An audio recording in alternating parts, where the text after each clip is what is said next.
Mop pemalas tapi power. Kalau kau jenis malas mop lantai lama-lama tapi tetap nak rumah bersih berkilat, ni aku tunjukkan penyelamat untuk kau. Magic Mop Cleaning Tool.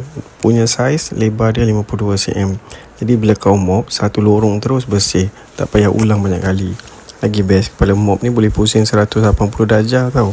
Sesuai sangat untuk masuk bawah meja, bawah katil atau tempat-tempat yang sempit lain.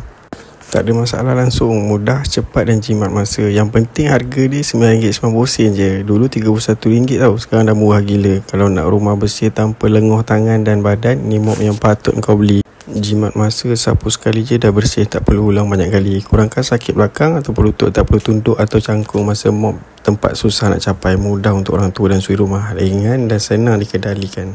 Rumah lebih bersih dan kemas setiap hari, mudah nak mop hari-hari tanpa beban. Harga mampu milik, tak perlu keluar bajet besar untuk dapat mop yang berkualiti. Boleh digunakan dalam bila-bila masa. Okey guys, jangan lupa dekat beg kuning kena dapatkan satu ni, baru senang kerja korang lepas ni. Alright.